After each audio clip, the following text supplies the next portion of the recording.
आगे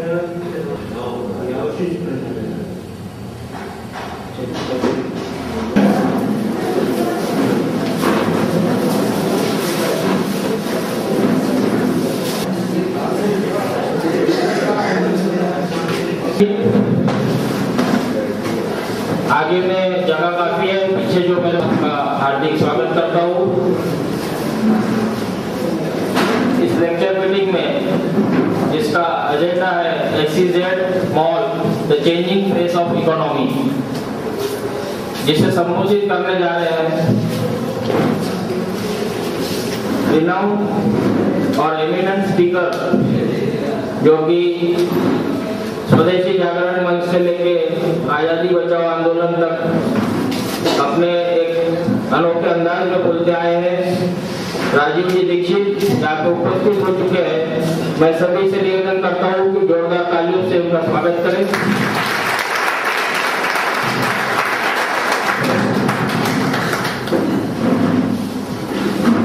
सबसे पहले मैं मंच बुलाना चाहूंगा हमारे managing committee member PR Rajput और ट्रेजरर मिलिंद पटेल को कि वो अपना आसन ग्रहण करें।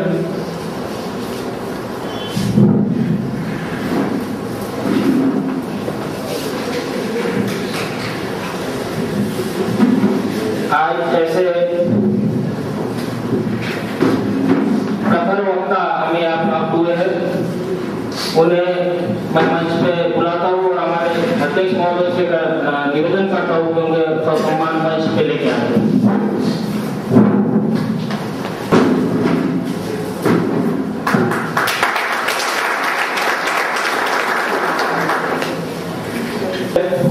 First of all, I request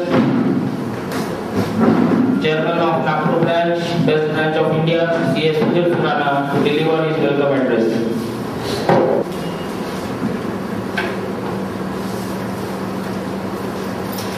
Good evening, friends. Treasurer Managing Committee Member Jasbir ji, immediate past Chairman Anil Madikar ji, past Chairman Rajesh Roya ji, seniors in the professions, and my dear colleagues. Good evening to all of you.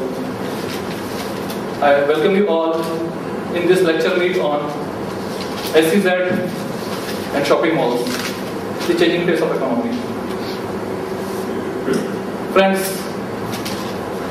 we all are witnessing the rapid changes in the economy and changing technology at a jet speed. Book by the father was to benefit his son, but nowadays every day we receive a call from a mobile company about the new offers, new product, new company. The changing phase and pace of the economy is bringing something new every time, every day. And the latest is the upcoming flow of SEZs and shopping malls.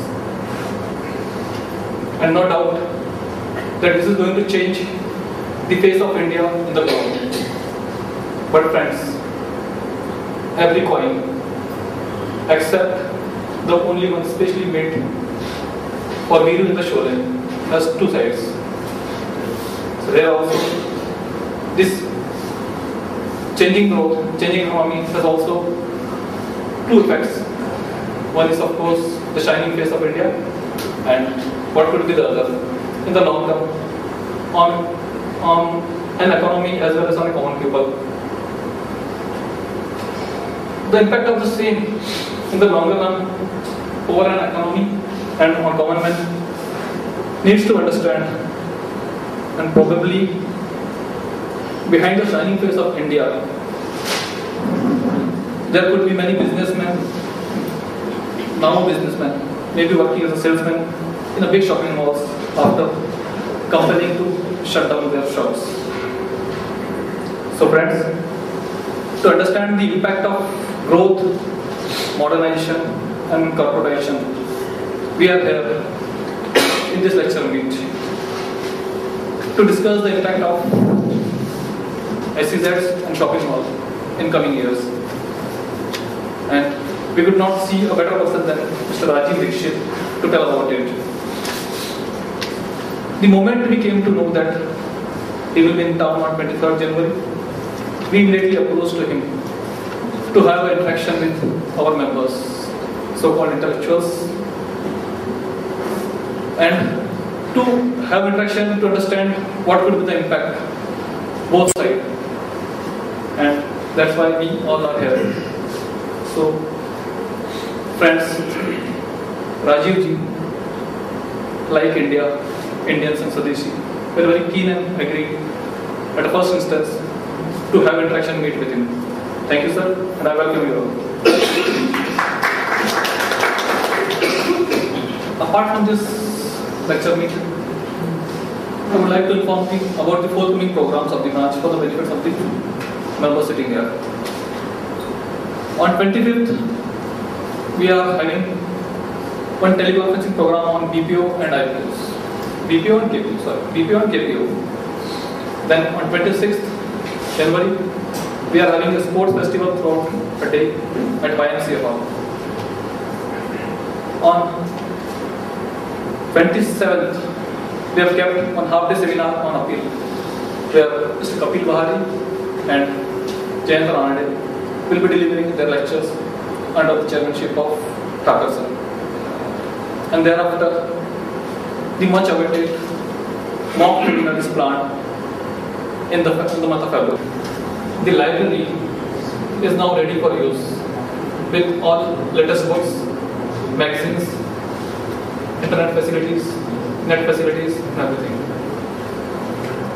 At this juncture, one of the best branch for so many years. It has won All India Best Branch Award for last 2 years, consecutive 2 years, and 4 years in the last 5 years. And it is adjudged as Regional Best Branch for more than 13 years. Because of these regular programs on academic and fellowship, public meet, whether it is for the new public or for the members or for the students, we are regularly conducting the programs, and that is why we are nominated as the best branch. So I welcome you in this best branch of Nagpur, of India. And with this, I will hand over the proceeding to Yogesh.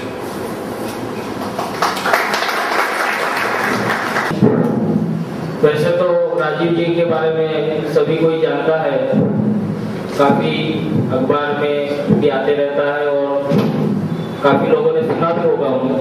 फिर भी उनका अल्प परिचय करने के लिए, सदन को अल्प परिचय कराने के लिए मैं उनके साथ जो एकदम निकटता से जुड़े हुए हैं हमारे चार्टर्ड अकाउंटेंट बंधु अतुल देशमुख, इन्हें निमंत्रित करता हूँ कि वे राजीव जी का अल्प परिचय यहाँ सदन समक्ष रखें। एक चीज इसमें और जोड़ना चाहूंगा कि एकेडमिक क्वालिफिकेशन का परिचय न देते हुए और व्यक्ति को सिर्फ व्यक्ति न समझते हुए व्यक्ति के विचार को अगर समझा जाए तो वो अपने आप ही परिचय हो जाता है। और ये जो विचार है ये आपके सामने भी 5 मिनट में आने वाला है।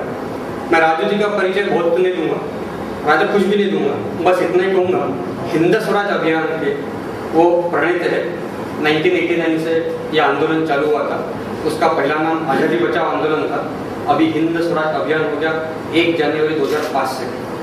और ये जो आंदोलन है हिंद स्वराज अभियान, ये जो अभियान है, इस अभियान के कुछ पहलू है वो 2 मिनट में आपको बताता हूँ और बाद में आपसे छुट्टी देता हूँ। इस आंदोलन का जो मेन उद्देश्य है या ऑब्जेक्ट है, वो ऑब्जेक्ट जो है उसमें सबसे पहला ये ऑब्जेक्ट है कि भारत का अर्थशास्त्र जो है, मतलब इकोनॉमी जिसको हम कहते हैं, जो वर्तमान इकोनॉमिक्स है या वर्तमान इकोनॉमी है या वर्तमान अर्थशास्त्र है, उसका भारतीयकरण करना। मतलब ऐसा है कि जो फिलहाल की इकोनॉमी चल रही है वो भारतीयत्व की नहीं है, वो अंग्रेजियत की है। उस अंग्रेजियत को अंग्रेजियत इकोनॉमी जो है उसको अपने को भारतीयत्व में लाना, ये एक उसका पहला प्राइम उद्देश्य है। दूसरा उसमें उद्देश्य है कि इंडियन एजुकेशन सिस्टम जो है, जो गुरुकुल पद्धति थी वो कितनी अच्छी थी और अभी की जो सिस्टम है वो क्या कर रही है, मतलब प्रेजेंट एजुकेशन सिस्टम, वर्तमान शिक्षा पद्धति जो है उसको भारतीयत्व में लाना। फिर से जो हमारे गोल्डन डेज थे या बोलते ना सोने की चिड़िया भारत था, तो सही में था, उसके बारे में थोड़ी जानकारी लेके और फिर उसके ऊपर ज़्यादा रिसर्च करके लोगों के पास रिसर्च किया हुआ वर्क लाके उनके दिमाग में ये बैठाना कि भारत सही में सोने की चिड़िया है। ये नंबर 2 का ऑब्जेक्ट है। तीसरा उसमें है कृषि। शेतकरी लोगों ने कितनी आत्महत्या की आपको सब मालूम है, मैं इसके ज़्यादा कुछ बोलूँगा नहीं, लेकिन कृषि पद्धति जो आज वापर रहे हैं वो कितनी गलत है और फिर 1835 के पहले वापरी जाने वाली कृषि पद्धति कितनी अच्छी थी। एक छोटा सा उदाहरण से आपको समझ जाएगा कि भारत 1835 के पहले वर्ल्ड ट्रेड में 33.33% का शेयर होल्डर था। इससे आपको समझ सकता है कि वर्ल्ड में 33.33% का शेयर होल्डर अकेला भारत था, तो बाकी भारत छोड़ के बाकी सब देश 67% थे। तो इसका मतलब आप समझ सकते हैं कि भारत कितना उच्च था 1835 के पहले की बात बता रहा हूं। तो ये उसमें उद्देश्य है। उसमें चौथा है कि प्रेजेंट कायदे और कानून जो भी है तो सारे अंग्रेज लोगों ने हमारे पास यहाँ पे छोड़ के गए हैं 47 के बाद, उसका भारतीयकरण करना, उसके बारे में ज्यादा रिसर्च कर रहे हैं और रिसर्च करने का लोगों के सामने ला रहे हैं और लोगों को बताने की कोशिश कर रहे हैं। और अंतिम जो है जिसको गांधी जी ने बांझ और वेश्या कहा था, पार्लियामेंट्री सिस्टम, राजनीतिक सिस्टम जो है उसका भारतीयत्व में कन्वर्शन करना, ये 5वां उद्देश्य है। और ये 5 उद्देश्य लेके हिंद स्वराज अभियान यानी कि पहले का आजादी बचाओ आंदोलन 1989 से कार्यरत है। तो ये हिंद स्वराज अभियान का एक इंट्रोडक्शन हो गया। राजू भाई के बारे में बोल दिया कि आदमी नाम से नहीं, क्वालिफिकेशन नहीं जाना चाहता, सिर्फ विचारों से जाना जाता है। बस मैं इतना ही इंट्रोडक्शन करके समाप्त करता हूँ। उनके विचारधारा से करवाया सदन को, बहुत बहुत धन्यवाद। राजीव जी दीक्षित हमारे नागपुर शाखा में पहली बार पधारे हैं, हम उनका स्वागत फूलों से करना चाहेंगे। मैं नागपुर शाखा के कोषाध्यक्ष मिलिंद पटेल से विनती करता हूँ कि वे उन्हें पुष्प देके स्वागत करें।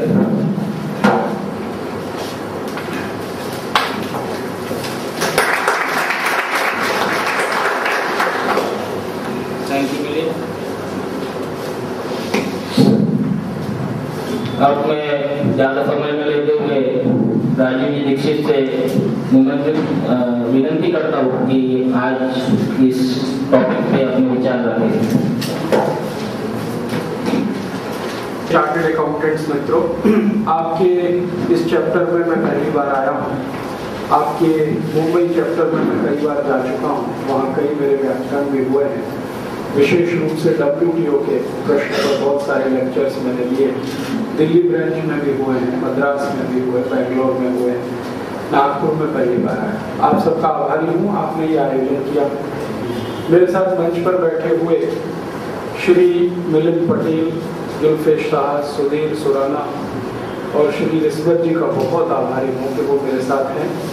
मुझे आपसे कुछ भारत देश की बदलती हुई अर्थव्यवस्था के बारे में छोटी छोटी बातें करनी है। 45 मिनट में बात करूंगा, उसके बाद हम चाहें तो क्वेश्चन आंसर सेशन रखेंगे। आप चाहें तो कुछ मुझे सजेशन भी दे सकते हैं, कुछ आपके पास हो मुझे बताने लायक तो वो भी दे सकते हैं, मैं गंभीरता से सुनूंगा। अभी आप सब जान रहे हैं, पिछले कुछ दिनों से हमारे देश की सरकार ये तैयारी कर रही है कि भारत में 300 के आसपास 300 स्पेशल इकोनॉमिक जोन्स खोले जाएं और हजारों की संख्या में शॉपिंग मॉल्स बने गाँव में। दुनिया में कुल मिलाकर 400 के आसपास इकोनॉमिक जोन्स हैं, कुल मिलाकर स्पेशल इकोनॉमिक जोन्स। उसमें भारत में ही 300 खोलने की तैयारी है। और शॉपिंग मॉल्स हमारे देश में हजारों की संख्या में खोले जाने की बिल्कुल तैयारी हो चुकी है। कुछ खुल चुके हैं, कुछ आने वाले समय में बहुत तेजी से खुलने वाले हैं। इन शॉपिंग मॉल्स को खोलने के लिए भारत की कुछ कंपनियां हैं जो रात दिन काम कर रही हैं, जैसे रिलायंस है, और एक दुनिया की सबसे